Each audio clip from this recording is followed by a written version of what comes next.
북한의 주기적인 도발과 험악한 동북아 정세 때문에 한국도 핵잠수함을 가져야 한다는 여론이 조금씩 커지고 있습니다.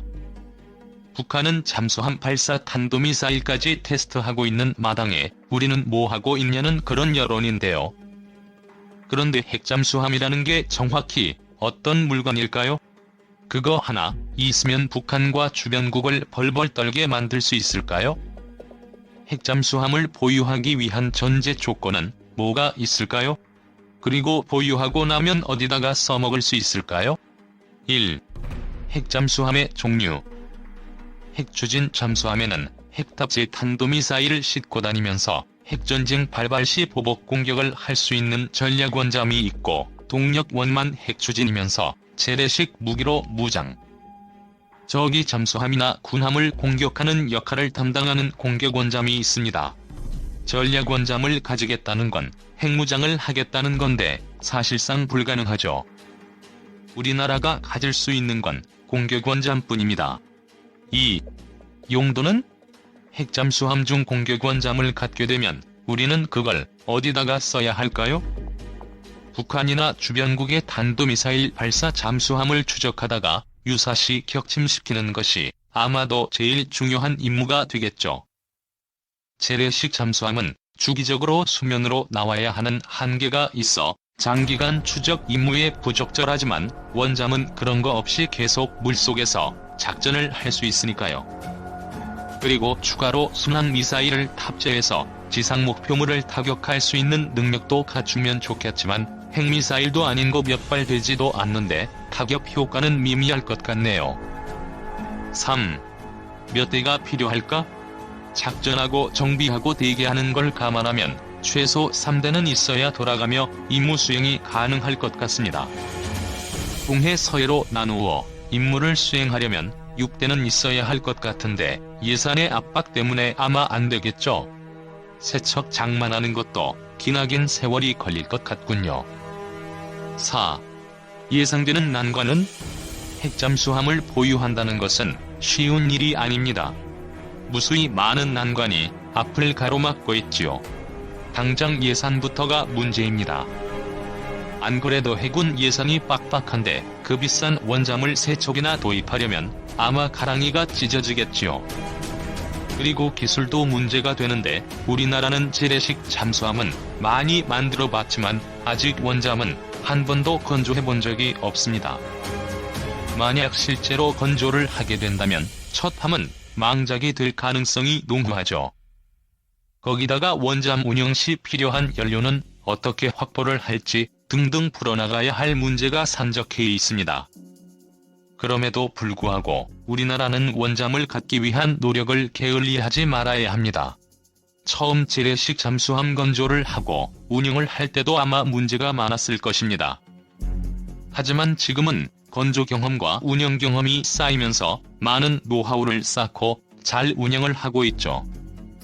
핵잠수함도 처음 시작은 분명 어렵겠지만 시작조차 하지 않으면 경험을 쌓을 수가 없고 시간이 지나가면서 점점 더 보유가 요원해질 것입니다. 어렵더라도 꾸준히 보유를 위한 노력을 해야 할 것입니다. 2. 한국 잠수함이 세계 최대 국제훈련 림팩에서 전설로 불리는 이유. 림팩 훈련은 세계 최대의 국제 해군 훈련으로 미국 해군과 영국 해군에 의해 주관됩니다. 미국 해병대, 미국 해안경비대, 하와이주 주방위군은 물론이고 칠레, 일본, 중국, 페루, 한국, 영국 등 전 세계에서 상당한 해군력을 지닌 나라들이 대거 참여합니다. 2년에 한 번씩 열리며 미국 하와이주 호놀룰루의 세인트 레이크 근처에 위치한 캠프 H.M. 스미스에 있는 니미츠 메가더 태평양 사령부의 미국 태평양 사령부의 지휘하에 개최됩니다. 해군으로서는 미사일 무기체계를 처음으로 실사격해보는 기회이기도 한 해군에 있어서 가장 중요한 훈련이라고 해도 과언이 아닙니다. 오늘은 이 림팩 훈련에서 우리나라가 전설로 불리는 이유에 대하여 알아보겠습니다. 1. 1997년 키노트 훈련. 괌 부근 태평양에서 열린 키노트-4 훈련에 참가한 4번함 박유함이 열척 격침 기록을 했습니다. 당시 우리나라의 해군력은 현재에 비해서는 보잘것없었지만 당시 지휘관의 뛰어난 기량으로 잠수함 한 대로 무려 열척을 격침하는 진기록을 나타냈습니다. 당시 우리나라는 물론이고 세계에서도 이를 유심히 지켜보고 언론에 보도했습니다. 98올림픽 훈련 참가 대상국으로 한국, 미국, 캐나다, 호주, 일본, 칠레 등 환태평양 6개국 해군과 사상 최초로 중국이 옵저버로 참가했습니다. 진정한 전설의 시작이라고 할 수 있는 성과로 잠수함의 경우에는 이번 훈련을 통해 한국 잠수함 역사상 최장거리 항해 기록과 최장시간 작전 지속 기록을 수립하게 됩니다. 특히 첫 출전함임에도 불구하고 무려 항공모함을 포함 잠수함 등 총 13척 15만 톤의 전력을 격침시키는 혁혁한 전과를 획득하게 됩니다. 미국의 벤저민 프랭클린급 백추진 잠수함인 카미하메하함에 가상 어뢰를 발사해 격침시켰고 이 훈련 사상 가장 큰 전과로 기록됩니다. 이어 미사일 구축함 2척, 미사일 호위함 1척, 상륙정 1척 등 도합 5을 격침합니다. 역시 림팩에 처음 참가한 P3C 역시 사상 최초로 실시된 40마일 표적물에 대한 대함 유도탄 발사에서 단 한 발의 목표물을 명중하며 단 한 발로 적함을 두동강내는 기록을 세웁니다. 3.99올림픽 훈련 1200톤급 잠수함 제2번함인 이천함은 괌 근처 태평양에서 미국 해군 등과 벌이는 텐덤 스러스트 훈련에 처음 참가하게 됩니다. 3월 25일 이천함은 1만 6천톤급인 미국의 퇴역 순양함 오클라호마 시티함을 향해 유선으로 유도되는 독일제 수트의 중후뢰를 실제 발사해서 명중시킵니다. 핵추진 공격 잠수함인 콜럼버스함이 마지막으로 미국제 M48 어뢰를 발사할 예정이었습니다.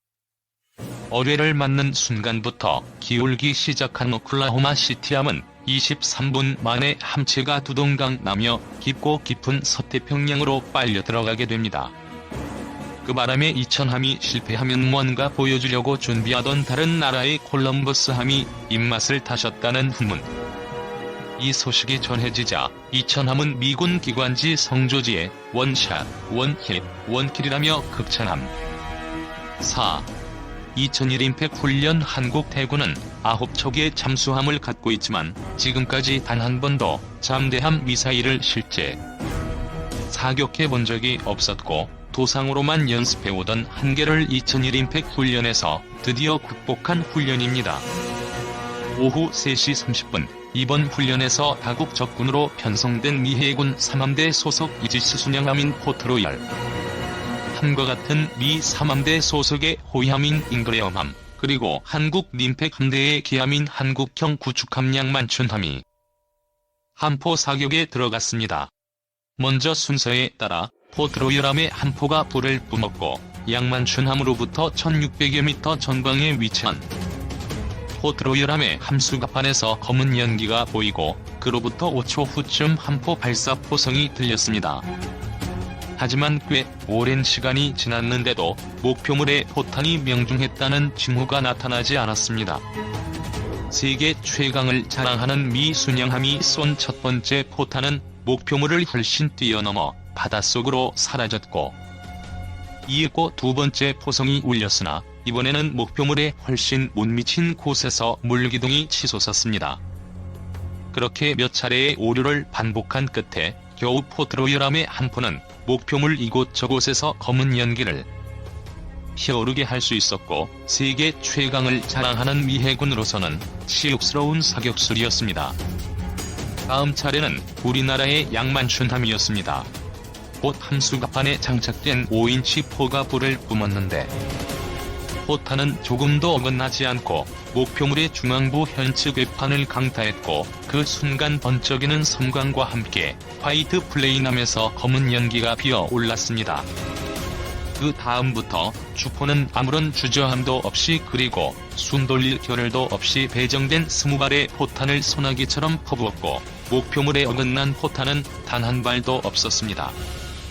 태평양 전쟁 등 숱한 해전을 치르며 활약해온 화이트 플레이남은 그렇게 생애를 마감했고 이날 한국 전투함의 사격술에 세계는 놀라움을 감탄치 못했습니다.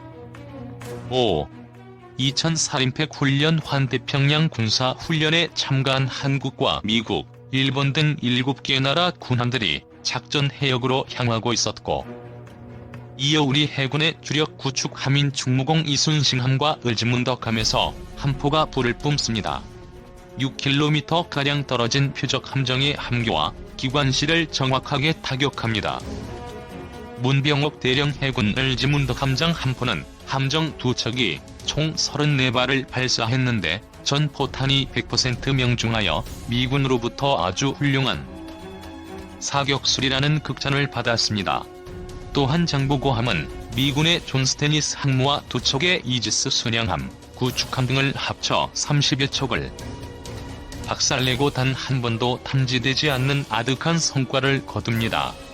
장보고함 혼자서 40번 이상 가상우뢰를 명중시킨 림팩 작전의 또 하나의 한국 전설을 만들어내며 어떻게 단 한 번도 노출이 되지 않았는지 미국은 경악에 경악을 했습니다. 6. 2008 림팩 훈련 세계 최초로 다층방공이라는 개념을 도입한 이순신급 구축함은 세계에서도 알아주는 명군함입니다. 2008년 림팩에서 잠대함 어뢰 발사에 성공하였고 다른 기록으로는 대한민국 해군 잠수함 100만 마일 무사고 달성이라는 기록도 세우게 됩니다. 7. 2014 림팩 훈련 우리나라 해군은 함대함, 공대함, 잠대함, 함대공 등 8종의 유도미사일 18발을 훈련에서 발사했는데 17발을 명중시키고 한 발만 실패했고 이 훈련에서 우리나라 해군은 명중률 94.4%라는 아득한 명중률을 기록하게 됩니다. 끝으로 우리나라는 림팩 훈련 결과에서 해군 사격률 1위, 해군 함포 정확성 세계 1위, 해군 전술 1위라는 어마어마한 기록을 달성했었습니다. 하지만 현실적으로 일본과 중국에 비해서는 해군력이 미치지 못하는 것이 현실입니다. 다만 이 무기 체계들을 해군 사격술과 전술로 메꾸고 있는 것이지요. 하지만 이것도 엄연히 한계가 있습니다. 앞으로 우리나라가 전쟁이 일어난다면 육지도 육지지만 바다에서의 싸움이 가장 크게 작용되리라고 생각됩니다. 그래서 북한도 잠수함 전력을 키우고 있는 것입니다. 안타깝지만 현재 현실상 아무리 노력해도 한국은 중국, 일본의 해군력을 따라잡을 수 없습니다. 그렇다면 비대칭 전력을 강화해 국익을 수호해야 합니다. 해군 분야의 비대칭 전력 대표는 잠수함입니다. 림팩 훈련 결과에서 나오듯이 장보고급 같은 작은 잠수함은 탐지가 잘 되지 않으니 상대의 항공모함은 물론이고 핵추진 잠수함도 숨어있다가 공격할 수 있습니다. 현재 한국 해군은 18척 보유를 목표로 잠수함 전력을 육성하고 있는데 이 목표를 25척 내외로 늘려야 한다는 지적이 많습니다. 아무튼 이러한 전력차에도 불구하고 전술로 전력을 뛰어넘는 우리나라 해군들 자랑스럽습니다. 미 해군이 주도하는 세계 최대의 해상기동훈련 림팩 참가국들은 두 팀 나누어 20여일간 가상해전을 벌입니다. 1998년 이 훈련에 우리나라 209급 잠수함 이종무함은 황군 중 유일하게 단 한 건의 고장도 없이 미 해군 원자력 잠수함 등 총 13척 15만 톤을 격침. 2000년 림팩에선 박유함은 참가국 중 가장 작은 잠수함이지만 황군 잠수함 중 혼자 살아남았고 미 해군 헬기 항모를 비롯 11척을 격침. 이전과로 스몰폿 베스트라는 칭송을 받았고 2002년 훈련에선 나대용함이 10척을 격침. 2004년 림팩엔 장보고함이 미 해군 최신의 항공모함 등 30여 척을 격침하고도 훈련을 끝날 때까지도 유일하게 위치를 들키지 않아 퍼펙트 서브머린 칭호를 받은